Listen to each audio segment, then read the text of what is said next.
Hey guys, what's going on? Welcome back to the channel. This is Cam, a Stoic Soldier. Thank you guys so much for joining me today. Hope everyone's had a great week so far. Hope everyone's also especially had a great start to 2026.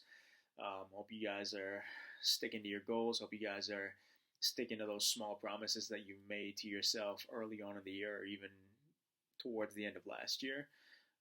Just like I talked about in previous videos, you want to start setting yourself up for success, even if you can't do everything right away, doing something that's ultimately going to contribute to who you want to be or what you want to become in the long run.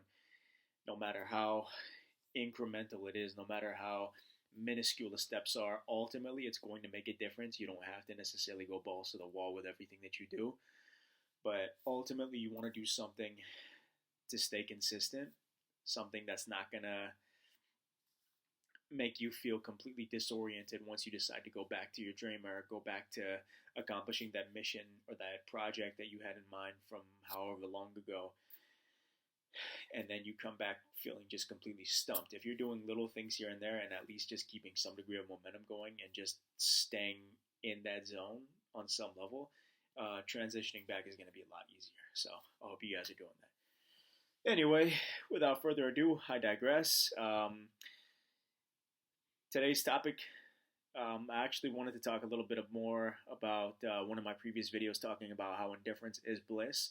So, what is indifference? It's neither having negative or positive emotions towards anything. It's just that state of bliss, that state of neutrality, to where nothing really affects you.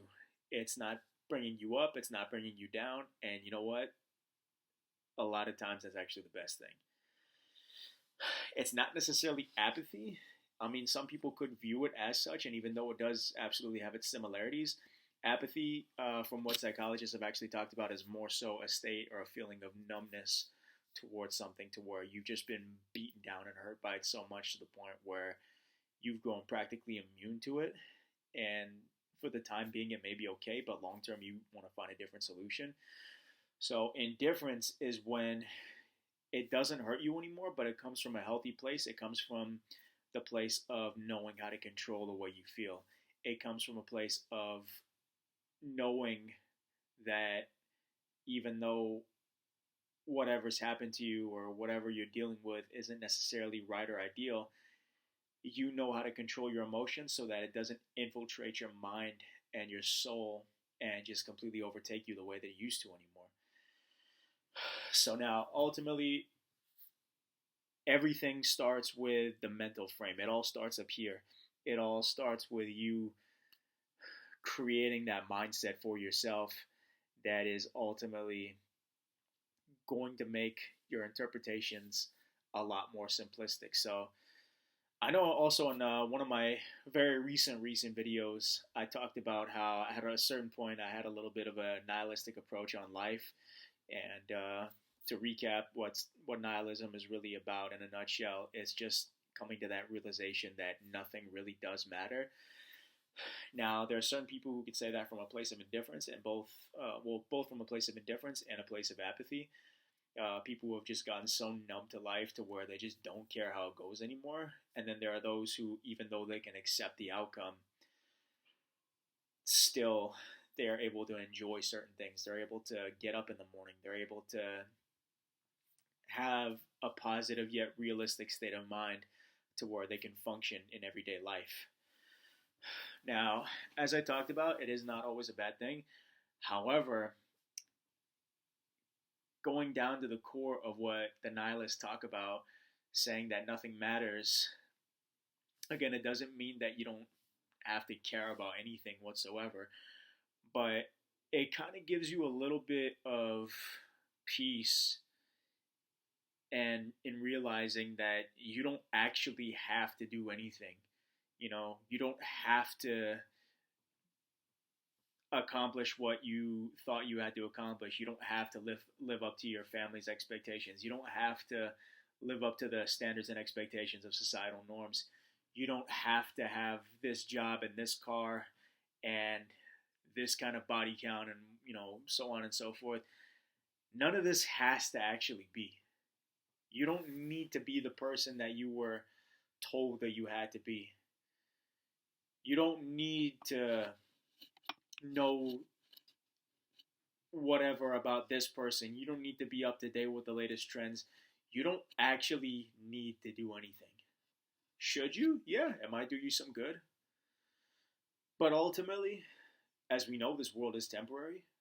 So, especially as far as material possessions are concerned, as far as social status is concerned, that's all going to fade.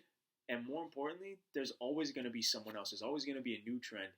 If not the next hour, the next second. So realistically, you are under no obligation to do anything for anyone. And ultimately, those people that you thought you were trying to impress, those people that you thought that you had that obligation towards, in a couple years from now, maybe even sooner, they're not going to care. It's not going to matter to them. Life goes on. There's going to be another more important matter at that time. They have jobs, they have their own health and well being and families that they got to take care of. So, them beating themselves over the head about something that they wanted you to do or they wanted from you, eventually that's going to fade. Eventually, other things happen. That, you know, the circle of life goes on and on. So, if they can move on from it and do, then you can and will too. And more importantly, you can rest assured thinking that not only their disappointment is irrelevant, but it's ultimately going to fade. You know, for anyone, especially who at any point had this yes man, people pleaser mentality, as I did at one point. That's the way I was programmed and raised, unfortunately, and the people I was around. It definitely fueled the fire to that, and it enabled it. Over time, I had to train myself and study and do a lot of extensive research to try to maneuver my way out of that and ultimately teach myself to be something and someone different. Because ultimately, you're the person that you're going to be with 24/7. You are the person who's in charge of your life. As the saying goes, you're the captain of your own ship. And you're the one who's going to have to look back at it when it's all over. So instead of going out of your way, pleasing people who may or may not be around, who may or may not stick around, who may or may not care long term about what you do and don't do, what you say and don't say, list goes on and on. Think about what's going to make you happy at the end of the day.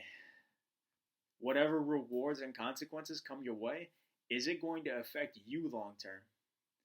And more importantly, once you come to that understanding, you're going to see how it actually shapes your character, how it shapes your personality, who you are as an individual, and the way you carry yourself and the way you interact with people. And more importantly, it's going to shape your value over time. It's going to shape the way that you view yourself and how other people view you. But that all comes from your perspective of yourself. You know, things like body language, tone of voice, all these things are going to come into play. And that all starts with your interpretation of yourself and being able to live peacefully with the consequences, but not allowing them to drag you down into that abyss, while simultaneously being proud of the obstacles and adversities that you've accomplished, the rewards that have come out of it, but still maintaining that degree of humility and then not letting that pride go to your head. So maintaining your equilibrium, integrating the both of them, the best of both, and still harmoniously staying in the middle. So whoever it is that you're trying to do this for, or for whatever purpose you feel in the back of your mind is crucial, take a second and run it back and realize that no one's actually making you do this. There's no individual who's literally forcing you down a certain path that can make you into that individual. You might be able to get it done, but it's not going to come from a place of authenticity, and therefore it's not going to be successful regardless. You are not going to be successful regardless. In order for you to be successful at whatever career goal, priority, passion that you have, your heart has to be in it. And it doesn't matter who forces you to do it. If you're not enjoying it, if you are not genuinely finding the best in it, and it's not giving to you as you are giving to it, then it's just going to be kind of benign. It's going to be vain. So find that purpose for yourself. As I said, even though the nihilists talk about not really caring about anything and coming to this idea that nothing matters because it's all going to be gone at the end of the day, yes, that is true. But you can still make enjoyment of it and still make the best and learn from it while you are here. That knowledge that you accumulate, these concepts, these principles that you understand, that is something that you take with you into the next realm. Whatever you believe in. I'm not going to go into that right now. Maybe at some point in another video. But your perspective, your perception, the way you see things, that is what's going to follow you. And that's going to follow you throughout the entirety of your life. So that's really what you should focus on. Finding peace for yourself. And more importantly, finding that peace in knowing that you don't actually need to do anything for anyone but yourself. If and when you feel up to it. And that especially applies to status and career goals. Someone told you that you had to be a multi-billionaire. Somebody told you that you had to have the house in the Hamptons. They told you had to be this big-time movie director. They told you that they wanted you to work for a financial institution or whatever. You don't have to do any of that. All you have to do is what you feel aligns with you, aligns with your personality, with your frame, with who you are, as well as what you believe in, with the skills that come to you naturally and that you enjoy. Because there's plenty of people who are professionals at what they do, but they're not happy with it. They were forced into it. And at the end of the day, whoever they did it for, they're probably not around. They're not going to be around anymore for quite some time. So now they're stuck there living someone else's dream, which may have very well just been a projection of what they thought was ideal. But what about you? Even if you are not happy at the end with the result, for one thing, you can change it. Secondly, at the very least, you're in the driver's seat. And at the end, that's what matters. Knowing that you got to steer the wheel. So, even though there's no pressure, at the very least, what you do end up doing, let it be on your own accord. Let it be to your own will, no one else's. Okay, that's all the time that we have for today, guys. Thank you so much for joining me today. Hope you guys got a lot out of that video. More to come in the future. Don't forget to like and subscribe. If you have any questions, comments, concerns, any requests for videos, I'd be more than happy to take those. And I look forward to seeing you guys again soon. Hope you guys are, again, having a great start to your 2026. Keep those good habits up nice and strong. And keep doing you guys. Stoic Soldier out.